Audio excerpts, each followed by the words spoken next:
అసలు ఆ రోజు రాత్రి టైటానిక్లో ఏం జరిగింది? అందరినీ కాపాడే అవకాశం ఉన్నా ఎందుకు కాపాడలేదు?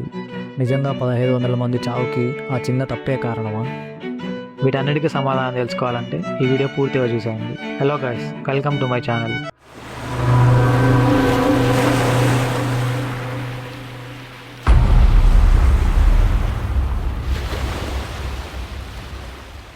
మనం టైంలో కొంచెం వెనక్కి వెళ్దాం.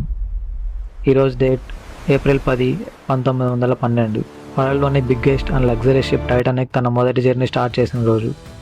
సౌతాంప్టన్ అంటే ఇంగ్లాండ్ నుంచి న్యూయార్క్ సిటీకి స్టార్ట్ అయ్యింది. ఈ షిప్లో బిగ్గెస్ట్ బిజినెస్ మెన్స్ నుంచి యాక్టర్స్ నుంచి ఇమిగ్రెంట్స్ వరకు ఆల్ టైప్స్ ఆఫ్ సిటిజన్స్ ఉన్నారు. ఈ షిప్ కెప్టెన్ పేరు ఎడ్వన్ జాన్ స్మిత్. ఇతని వయస్సు 62 సంవత్సరాలు. ప్యాసింజర్స్తో పాటు నార్మల్ పబ్లిక్ అండ్ మీడియా కూడా చాలా ఎక్సైటెడ్గా ఉన్నారు. అసలు అంత ఎక్సైట్మెంట్ ఎందుకున్నారు? Let's dig deeper. ఈ షిప్ డైమెన్షన్స్ చూస్తే 269 మీటర్ల పొడవు, 53 మీటర్ల హైట్. ఆ రోజుల్లోనే ఈ షిప్ని బిల్డ్ చేయడానికి $7.5 మిలియన్ ఖర్చు అయింది. ఇప్పటి ఇన్ఫ్లేషన్తో కంపేర్ చేస్తే $400 మిలియన్, అంటే మన ఇండియన్ రూపీస్లో ఆల్మోస్ట్ 3,420 కోట్లు. ఈ షిప్లో ఉన్న రూమ్స్ అండ్ డెకరేషన్ అంతా 5 స్టార్ హోటల్ని మించి ఉంటుంది. 2 పెద్ద grand staircases, 1 heated swimming pool, Turkish bath, electric bath, 1 gym, 4 restaurants, 2 barber shops and library. ఇలా ఇవన్నీ ఫెసిలిటీస్ టైటానిక్లో అవైలబుల్గా ఉండేవి. సేఫ్టీ విషయంలో అయితే ఈ షిప్కి తిరుగులేదు, ఎందుకంటే టైటానిక్కి ఇంకో పేరు కూడా ఉంది, అదే unsinkable ship. White star line అనే కంపెనీ టైటానిక్ని బిల్డ్ చేసింది. వీళ్ళు ఈ షిప్ మునగదు అని పబ్లిక్గా స్టేట్మెంట్ కూడా ఇచ్చారు. కానీ టైటానిక్ ఫస్ట్ జర్నీలోనే ఎందుకు మునిగిపోయింది? 10th ఏప్రిల్ 1912 జర్నీ స్టార్ట్ అయ్యాక అంతా అనుకున్నట్టుగానే జరిగింది. 2 డేస్ టైటానిక్ తిరుగులేని రాకెట్లో దూసుకెళ్లింది. ఆల్మోస్ట్ 40 km/h స్పీడ్ని టచ్ చేసింది. అప్పట్లోనే సీవేస్లో 40 km/h అంటే అంత చిన్న విషయం కాదు. అప్పటిదాకా అంతా బాగానే ఉంది. కానీ 12th ఏప్రిల్ 1912 టైటానిక్కి న్యూయార్క్ వెళ్లే దారిలో ఐస్ మౌంటైన్స్ ఉన్నాయని వార్నింగ్స్ వచ్చాయి. ఆ మౌంటైన్స్ దగ్గర వెళ్తున్న షిప్స్ అన్ని ఒకదానితో ఒకటి రేడియోలో కమ్యూనికేట్ చేస్తున్నారు. ఈ వార్నింగ్స్ టైటానిక్ కూడా వచ్చాయి. సో దానివల్ల 2 times షిప్ డైరెక్షన్ కూడా చేంజ్ చేసుకుంది. కానీ స్పీడ్ ఏమాత్రం తగ్గలేదు. అదే స్పీడ్లో మౌంటైన్స్ని తెప్పించుకుంటూ జర్నీ సాగింది. మళ్ళీ 2 days తర్వాత అంటే 14th ఏప్రిల్ 1912 టైటానిక్కి 7 ఐస్ వార్నింగ్స్ వచ్చాయి. కానీ టైటానిక్ కెప్టెన్ అయిన జే స్మిత్ అండ్ క్రూ మెంబర్స్ దాన్ని సీరియస్గా తీసుకోలేదు. మెల్లగా చీకటి పడుతుంది, సూర్యుడు అస్తమిస్తున్నాడు. వాళ్ళందరికీ తెలియని విషయం ఏంటంటే అదే వాళ్ళు చివరిగా చూస్తున్న సన్సెట్. అవును, నైట్ విజిబిలిటీ కూడా చాలా తక్కువగా ఉంది. టైటానిక్ మీద టాప్లో ఒక క్రౌనెస్ట్స్ అనే ఒక చిన్న ప్లాట్ఫామ్ ఉంటుంది. దాన్ని లుక్కెట్ పాయింట్ అని అంటారు. అక్కడ ఒకరు కూర్చొని ముందు ఏం వస్తుంది అని అబ్జర్వ్ చేయాలి, అదే అతని డ్యూటీ. సో టెంపరేచర్ చూస్తే చాలా తక్కువగా ఉంది, ఇంకా గాలి కూడా చాలా బలంగా వీస్తుంది. అంతేకాకుండా నైట్ లో విజిబిలిటీ వల్ల అసలు ముందు ఏం వస్తుందో కాన్సన్ట్రేట్ చేయడం కూడా కష్టమే. ఆ రోజు నైట్ ఫ్రెడరిక్ ఫ్లీట్ అనే వ్యక్తి అక్కడ డ్యూటీ చేస్తున్నాడు. సరిగ్గా 11:39 అర్ధరాత్రి అతనికి సడన్గా ఒక ఐస్ మౌంటైన్ కనిపిస్తుంది. వెంటనే ఆ పర్సన్ అలర్ట్ అయ్యి 3 times తన దగ్గర ఉన్న బెల్తో సిగ్నల్ కూడా ఇచ్చాడు. వెంటనే అక్కడున్న ఆఫీసర్ అలర్ట్ అయ్యి క్రూకి ఫోన్ చేసి షిప్ ముందు ఐస్ మౌంటైన్ ఉంది, వెంటనే డైరెక్షన్ లెఫ్ట్కి చేంజ్ చేయండి అని మెసేజ్ కూడా ఇచ్చారు. ఈ విషయం తెలుసుకున్న వెంటనే engine officer ship direction change చేశారు. కానీ అప్పటికే చాలా లేట్ అయిపోయింది. నెక్స్ట్ 1 minute తర్వాత అంటే ఎగ్జాక్ట్గా 11:40 టైటానిక్ ఐస్ మౌంటైన్ని ఢీకొట్టింది. ఆ ఐస్బర్గ్ ఎంత పెద్దగా ఉందంటే సుమారు 400 అడుగుల పొడవు, 200 అడుగుల హైట్ ఉంది. అంటే ఆల్మోస్ట్ ఒక ఫుట్బాల్ గ్రౌండ్ అంత పెద్దగా ఉంటుందని సైంటిస్ట్ ఎస్టిమేషన్ ప్రకారం దీని బరువు అంటే దీని వెయిట్ సుమారు 1.4 మిలియన్ టన్స్ ఉంటుంది అని అంచనా. ఈ ఐస్బర్గ్ని టైటానిక్ ముందు భాగం రైట్ సైడ్ నుంచి ఢీకొట్టింది. ఒక 10 seconds టైటానిక్ ఈ మౌంటైన్ రాసుకుంటూ పోయింది. దానివల్ల ఒక పెద్ద డెంట్ ఫామ్ అయింది. షిప్ బాడీకి చిన్న హోల్స్ కూడా పడ్డాయి. ఇది జరిగిన ఫ్యూ మినిట్స్లోనే captain Edward Smith and ship architecture ఫాస్ట్గా డెంట్ పడిన ప్లేస్కి రీచ్ అయ్యారు. డెంట్ ఇంపాక్ట్ని అబ్జర్వ్ చేశాక అందరూ షాక్ అయ్యారు, ఎందుకంటే ఆ డెంట్ వల్ల షిప్ మొత్తం మునిగిపోతుంది అని వాళ్ళకి అర్థమైంది. అసలు ఈ షిప్ అన్సింకబుల్ కదా, మరి ఎలా మునిగిపోతుంది మీకు డౌట్ వచ్చే ఉంటుంది కదా. కానీ ఇక్కడే అసలైన ప్రాబ్లం ఉంది. ఈ షిప్లో 2 మెయిన్ సేఫ్టీ ఫీచర్స్ ఉన్నాయి. దీనిలో డబుల్ బాటమ్ హల్ అనే ఒక ఫీచర్ ఉంది. హల్ అంటే షిప్ మెయిన్ బాడీ అని అర్థం. అలాంటిది ఈ షిప్కి 2 layers ఆఫ్ హల్స్ ఉన్నాయి. ఒకవేళ ఒక హల్ విరిగిపోయినా కూడా ఇంకొకటి ఉంటుందని ఇలా డిజైన్ చేశారు. ఇందులో సెకండ్ హల్ దగ్గర 16 వాటర్ టైట్ కంపార్ట్మెంట్స్ ఉంటాయి. ఇందులో 4 కంపార్ట్మెంట్స్ వాటర్తో మునిగిపోయినా కూడా షిప్ మునిగిపోదు. అది కాకుండా షిప్ ఢీకొట్టిన ప్లేస్లో ఓన్లీ 1 layer మాత్రమే ఉంది. సో ఆ 16 కంపార్ట్మెంట్స్లో 6 కంపార్ట్మెంట్స్ వాటర్తో మునిగిపోయాయి. 4 కంపార్ట్మెంట్స్ కంటే ఎక్కువ వాటిలోకి వాటర్ రావడం వల్ల షిప్ మునిగిపోతుందని కన్ఫర్మ్ చేసుకున్నారు. సో టైటానిక్ పతనం స్టార్ట్ అయింది. మునగదు అనుకున్న షిప్ కూడా మునగడానికి మొదలైంది. 20 నిమిషాల తర్వాత అంటే ఎగ్జాక్ట్గా 12 AM కెప్టెన్ స్మిత్ క్రూ మెంబర్స్కి డిస్ట్రెస్ కాల్ పంపమని ఆర్డర్ చేశాడు. డిస్ట్రెస్ కాల్ అంటే దగ్గరలో ఏదైనా షిప్ ఉంటే సహాయం కోసం పంపే సిగ్నల్. ఇందులో మన హీరో అయిన Jack Phillips senior radio operator. Distress calls పంపుతూ ఉన్నారు, కానీ ఎలాంటి రెస్పాన్స్ లేదు. అయినా పంపిస్తూనే ఉన్నారు.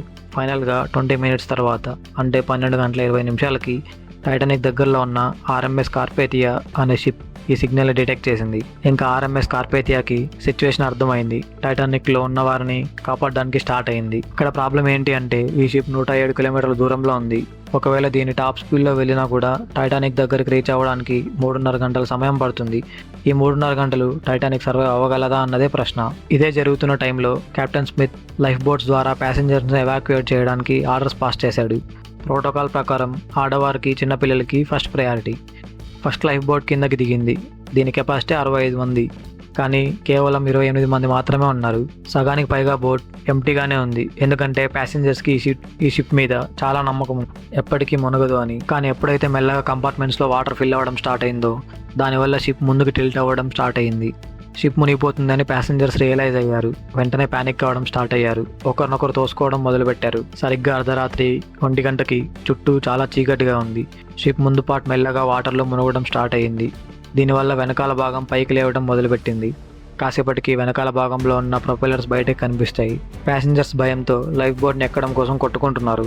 ఇక్కడ ఒక పెద్ద సమస్య వచ్చి పడింది. టైటానిక్లో కేవలం 20 లైఫ్ బోట్స్ మాత్రమే ఉన్నాయి. సో అప్రాక్సిమేట్లీ 1200 మందిని మాత్రమే కాపాడగలరు. కానీ షిప్లో 2200 మంది ప్యాసింజర్స్ ఉన్నారు. మిడ్నైట్ 2 గంటల 5 నిమిషాలకి లాస్ట్ లైఫ్ బోట్ టైటానిక్ నుంచి వాటర్లో దిగింది. ఇంకా 1500 మంది ప్యాసింజర్స్ టైటానిక్లోనే ఉన్నారు. కొంతమంది లైఫ్ బోట్స్ కోసం గొడవ పడుతున్నారు. ఇంకొంతమంది టైటానిక్లోనే ప్రాణాలు వదిలేయాలని ఫిక్స్ అయిపోయారు. టైటానిక్ అసలు మునిగిపోదు అన్న గర్వంతో కావాల్సిన లైఫ్ బోట్స్ కూడా తీసుకురాలేదు. ఐ విట్నెస్ చెప్పిన దాని ప్రకారం అర్ధరాత్రి 2 గంటల 20 నిమిషాలకి షిప్ 2 ముక్కలైంది. మెల్లమెల్లగా టైటానిక్ సముద్రంలో మునిగిపోతుంది. టైటానిక్ షిప్ మొత్తం మునిగిపోవడానికి సుమారు 2 గంటల 40 నిమిషాల టైం పట్టింది. మొత్తం 3 గంటల్లోపే ఈ భూమి మీద టైటానిక్ కథ ముగిసింది. ఎప్పటికీ మునుగుదనుకున్న ద గ్రేట్ టైటానిక్ సముద్ర గర్భంలో కలిసిపోయింది. ఆ టైంకి ఇంకా షిప్ లో 1500 మంది ప్యాసింజర్స్ ఉన్నారు. వాటర్ లో మునిగిన వెంటనే చాలా మంది బాడీస్ గడ్డగట్టి హైపోథెర్మియా వల్ల చనిపోయారు. ఆ టైంలో వాటర్ టెంపరేచర్ -2 ఉంది. ఈ టెంపరేచర్ లో ఎవరైనా సరే కొన్ని నిమిషాల్లోనే హైపోథెర్మియాతో చనిపోతారు. టైటానిక్ కెప్టెన్ జే స్మిత్ టైటానిక్ లోనే చివరి నిమిషం వరకు ఉన్నారు. టైటానిక్ తో పాటే మునిగిపోయారు. కానీ కొన్ని కథనాల ప్రకారం కెప్టెన్ స్మిత్ సూసైడ్ చేసుకున్నారు అని రూమర్స్ కూడా ఉన్నాయి. ఆర్ఎంఎస్ కార్పేథియా షిప్ టైటానిక్ దగ్గరికి 3:30 నుండి 4కి మధ్యలో రీచ్ అయింది. కానీ అప్పటికే అంతా ముగిసిపోయింది. టైటానిక్ ఆనవాళ్ళు కూడా కనిపించలేదు. ఎవరైతే లైఫ్ బోట్స్ లో ఉన్నారో వాళ్ళని మాత్రం ఆ షిప్ కాపాడగలిగింది. టైటానిక్ డిజాస్టర్ తర్వాత చాలా క్వశ్చన్స్ రైజ్ అయ్యాయి, కాంట్రవర్సీ అయ్యాయి, ఇన్వెస్టిగేషన్స్ కూడా జరిగాయి, కొన్ని షాకింగ్ వార్తలు కూడా బయటకు వచ్చాయి. అందులో మీకు ఒక షాకింగ్ విషయం చెప్తాను. అది విన్నాక మీ రియాక్షన్ ఏంటో కామెంట్లో చేయండి. టైటానిక్ కి దగ్గరలో ఇంకో షిప్ కూడా ఉంది. అది కూడా జస్ట్ 37 కిలోమీటర్ల దూరంలోనే ఉంది. అవును, మీరు విన్నది నిజమే. ఆ షిప్ తలుచుకుంటే టైటానిక్లో చచ్చిపోయిన 1500 మంది ప్యాసింజర్స్ని కాపాడిండొచ్చు. ఆ షిప్ పేరే ఎస్ఎస్ కాలిఫోర్నియా. టైటానిక్ ఐస్బర్గ్ని ఢీకొట్టే ముందు లాస్ట్ మెసేజ్ ఎస్ఎస్ కాలిఫోర్నియా నుంచే వచ్చింది. ఆ మెసేజ్ జాగ్రత్తగా వెళ్ళండి, ఐస్బర్గ్స్ ఉన్నాయి అని వచ్చింది. టైం 11 గంటల 15 నిమిషాలకి ఎస్ఎస్ కాలిఫోర్నియాలో ఉండే రేడియో ఆపరేటర్ రేడియోని ఆఫ్ చేశాడు. ఎందుకంటే ఎస్ఎస్ కాలిఫోర్నియా ముందే ఐస్బర్గ్స్ని ఉన్నాయని తెలుసుకుని రాత్రి సముద్రంలోనే ఉండాలి అని నిర్ణయించుకున్నారు. దీనివల్లే ఎస్ఎస్ కాలిఫోర్నియాకి సిగ్నల్స్ రీచ్ అవ్వలేదు. ఎస్ఎస్ కాలిఫోర్నియా ఎంత దగ్గరలో ఉంది అంటే టైటానిక్లో ఉన్న ప్యాసింజర్స్కి ఎస్ఎస్ కాలిఫోర్నియా కనిపిస్తుంది. కానీ ఎస్ఎస్ కాలిఫోర్నియా షిప్ దగ్గరికి కూడా రాలేదు.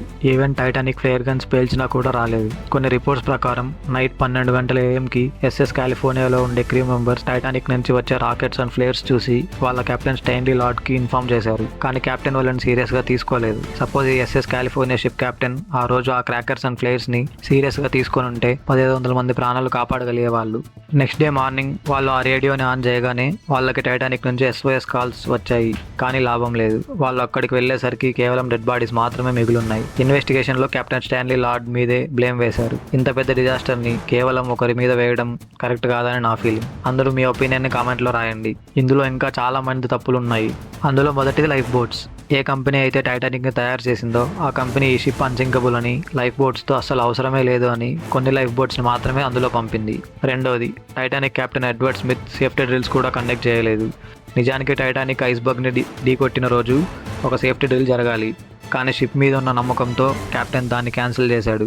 ఇంకా థర్డ్ అండ్ బిగ్గెస్ట్ మిస్టేక్ ఏంటి అంటే ఎప్పుడైతే ఐస్బర్గ్ ఉందని వార్నింగ్ వచ్చిందో అప్పుడు ఆ వార్నింగ్ షిప్ని లెఫ్ట్ సైడ్కి తిప్పమని వచ్చింది. కానీ వీల్ ఇంజనీర్ రాబర్ట్ టెన్షన్లో రైట్ సైడ్కి తిప్పాడు. రాబర్ట్ తన తప్పు తెలుసుకొని లెఫ్ట్ సైడ్కి తిప్పేశాడు. కానీ అప్పటికే షిప్ ఐస్బర్గ్కి చాలా దగ్గరగా వెళ్ళిపోయింది. బ్రిటిష్ ఎంక్వైరీ ప్రకారం టైటానిక్కి చాలా వార్నింగ్స్ వచ్చాయి, ఐస్బర్గ్స్ ఉన్నాయి, జాగ్రత్తగా వెళ్ళండి అని. అయినా కూడా టైటానిక్ ఎందుకు అంత స్పీడ్గా వెళ్ళింది? దీని వెనకాల కొన్ని థియరీస్ ఉన్నాయి. అందులో మొదటిది అండ్ మెయిన్ థియరీ ఏంటి అంటే ప్రెజర్. అవును, white star line company owner Joseph Bruce captain Smith పైన ప్రెజర్ పెట్టారు. టైటానిక్ షిప్ కేవలం 6 రోజుల్లోనే న్యూయార్క్ రీచ్ అవ్వాలి అన్నది ప్రెజర్. టైటానిక్ కేవలం సేఫ్టీ అండ్ లగ్జరీ మాత్రమే కాదు, ఫాస్టెస్ట్ కూడా అని ప్రూవ్ చేయాలి అనుకున్నారు. ఇంకా చెప్పాలి అంటే 14th April 2 PMకి కెప్టెన్ స్మిత్ ఐస్బర్గ్ మెసేజ్ చూసి జోసెఫ్కి చెప్పాడు, ఐస్ వార్నింగ్స్ ఉన్నాయి, సో షిప్ని స్లో చేయాలి అని. కానీ జోసెఫ్ దాన్ని తన పాకెట్లో పెట్టుకొని తన క్రూ మెంబర్స్కి కూడా తెలియనివ్వలేదు. ఒక డిజాస్టర్ ప్రపంచం మొత్తాన్ని చేంజ్ చేసింది. 1914లో ఇలాంటి డిజాస్టర్స్ మళ్ళీ జరగకూడదు అని కొత్త రూల్స్ అండ్ రెగ్యులేషన్స్ వచ్చాయి. ఎప్పుడైతే టైటానిక్ సముద్రంలో మునిగిపోయిందో తర్వాత వాటర్లో టైటానిక్ షిప్ని కనిపెట్టడానికి సుమారు 70 సంవత్సరాలు పట్టింది. సెప్టెంబర్ 1985లో ఒక American ocean explorer Robert ballad అనే ఫ్రెంచ్ ఓషియనోగ్రాఫర్ లూయిస్ మైకెల్ సముద్రంలో వెళ్ళి టైటానిక్ని కనిపెట్టారు. సముద్రం లోపల సుమారు 3800 మీటర్లు అంటే అప్రాక్సిమేట్లీ 4 కిలోమీటర్ల లోపల టైటానిక్ని కనిపెట్టారు. వాళ్ళకి 2 సపరేట్ పార్ట్స్గా టైటానిక్ కనిపించింది. 2 పార్ట్స్ మధ్య డిస్టెన్స్ 600 మీటర్లు ఉంది. ఎక్స్పర్ట్స్ ప్రకారం ఈ టైటానిక్ని బ్యాక్టీరియా తినేస్తుంది. 2030 వచ్చేసరికి మొత్తం సముద్రంలో కలిసిపోతుంది. అయినప్పటికీ చరిత్ర ఎప్పుడూ ఈ టైటానిక్ని మర్చిపోదు. 2012లో ఒక ఆస్ట్రేలియన్ క్లీవ్ పామర్ టైటానిక్ 2ని రెడీ చేస్తున్నామని అనౌన్స్ చేశారు. ఇంకా టైటానిక్ ఏ దారిలో అయితే వెళ్ళిందో సేమ్ టైటానిక్ 2 కూడా అదే రూట్లో వెళ్తుంది అని అనౌన్స్ చేశారు. నిజానికి ఈ ప్రాజెక్ట్ 2016లోనే కంప్లీట్ అవ్వాలి, ఇంకా ఇప్పటికీ కంప్లీట్ అవ్వలేదు. సో ఇది గ్రేట్ టైటానిక్ స్టోరీ. నచ్చితే మీ ఫ్రెండ్స్ అండ్ ఫ్యామిలీకి షేర్ చేసి సబ్స్క్రైబ్ చేయండి, ఛానల్ని సపోర్ట్ చేయండి.